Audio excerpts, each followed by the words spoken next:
What's going on, y'all? Welcome back to Eastside RC. If you're new to the channel, my name is Jeff, and today we're going to talk carburetors and tuning. So let's undock the phone and get right at it.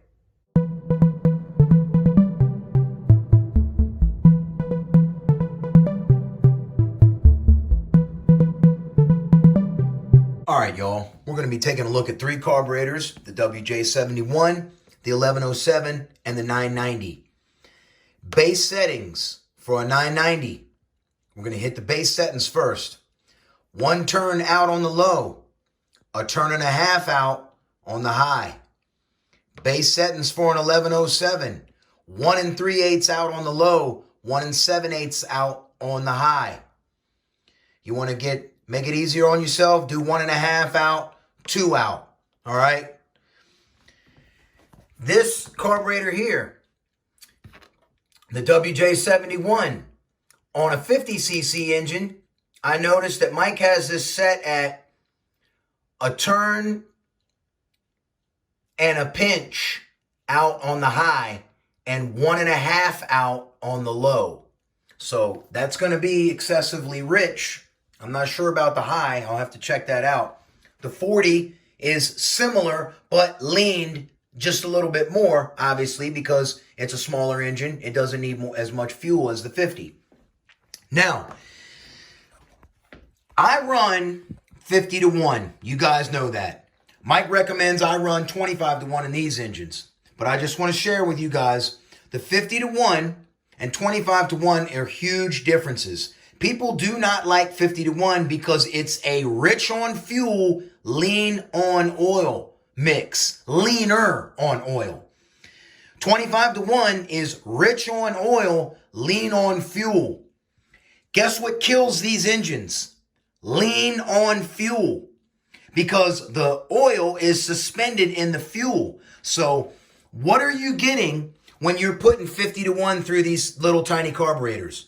You're getting more fuel, more lubrication, and that equates to more power and cooler engine temperatures. All right? I am not a know-it-all, but I've been doing two-strokes and messing with two-strokes for 40 years, guys. I know what the heck I'm talking about, and I know how to make some daggone power.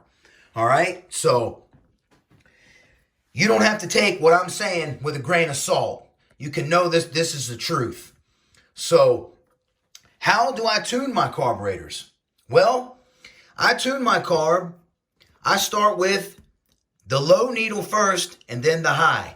For those of you guys that are new, the low needle is always near the intake. The high needle is always near the air filter, all right, or the back end of the carb.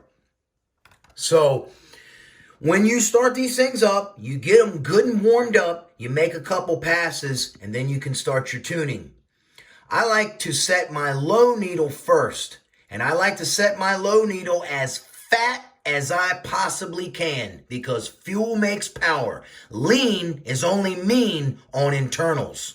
So you want to set this so fat. If your engine's sitting there and it's idling all day long, it's too lean. Well, it's not too lean. It's just leaner than I would run it. So, because listen to a dirt bike when a dirt bike is on the line. They don't idle long or they'll just load up and cut off. Why is that? Because fuel makes power, son. That's why you guys always hear me revving my engines. Bring, bring, bring. Because I don't want them loading up. These, look at the crankcase. That's not a 4-stroke crankcase. There's nowhere for oil and gas to go. It just lays all in the bottom down here. And then when you try to run it, it goes up and through the transfer ports and all, and it can cause major flooding issues. You know, I just did a chainsaw the other day. The guy said, man, it's a brand new chainsaw. It won't start. I knew what was wrong with it. I brought it home. I got it started in 3 seconds. All I did was pull it wide open, and I just started pulling on it. And she cranked up and was like, bong, bong, bong, bong, bong, bong, bong, bong, bong, bong, and it started screaming once it blew all the oil and gas that was all built up in the crankcase out. So there's nowhere for it to go, and 2 strokes, these little engines will flood in a second. Why do they flood so easy? Because these are chainsaw carburetors, man. If you guys notice, anybody that has a chainsaws and chainsaws flood very easily. Very easily. They got big carburetors and they like a lot of fuel. And they're made to run full tilt. Just like we run these, wide open.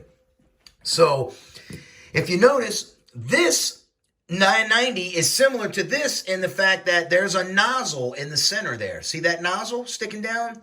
That also hinders CFM's airflow going through there for the 990. The 1107 has no nozzle, and it's a bigger Venturi, but it has a choke. What does the choke do? Oh, people say, oh, choke kills power. No, it doesn't kill power.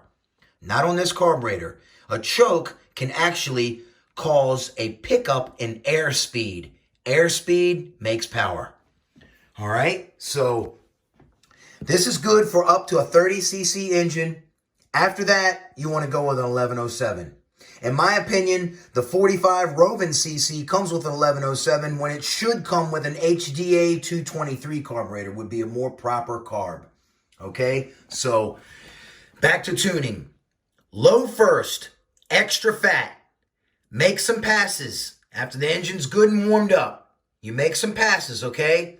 Get your low set right where she's leaving out of the hole hard, churning and blowing the tires, slam off, slinging roosters everywhere.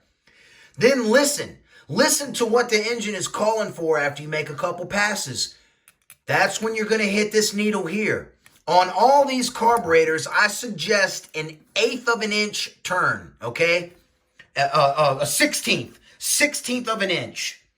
Okay, sometimes you can get away with an 1/8 on here, but, regardless where these are set from base settings, you don't want to go in past a quarter of a turn. That's leaning the engine out way too much, all right? And you can tell when these things are running lean, when you bring them back and they're sounding like a weed whacker. If your engine's idling like that, it's way too lean. I don't care what anybody says. Your engine should idle just like mine do. Ding, da, ding, ding, ding, ding, da, ding, ding, ding, ding, ding, ding. That's how you should get a nice idle.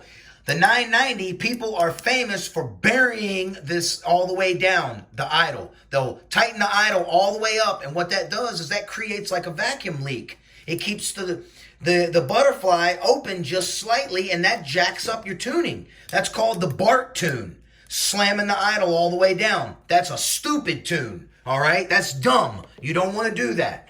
That creates like it's like creating a vacuum leak, and it will just hem up your tuning, you know? So don't do that.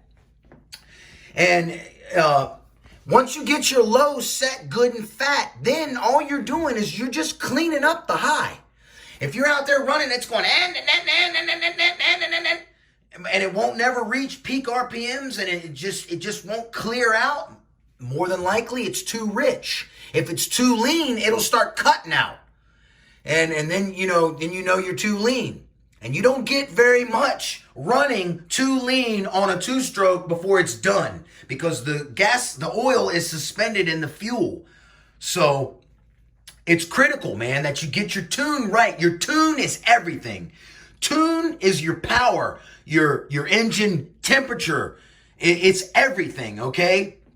It really is. And then the pipe, of course, is a huge deal too, because that is your, how it delivers the power, how it makes the power. It really is a huge deal with the pipe, as you guys have seen on some of my other videos back in the past. But tuning is critical, so just make sure you tune. Start with the low first, then clean up the high and listen to it. After you're making a couple passes, if you bring your engine back and it won't calm down, then it won't idle down. It won't just sit there and go ding, ding, ding, ding, ding. And it's just sitting there idling super fast. 9 times out of 10, it's more than likely too daggone lean, and you need to fatten it back up. All right? So I hope that helps you guys. There's some tuning and carb basics. Love y'all. Have a blessed one. I'll see you on the next one. Eastside RC is out. Stay tuned. The Raminator is getting a Taylor 50.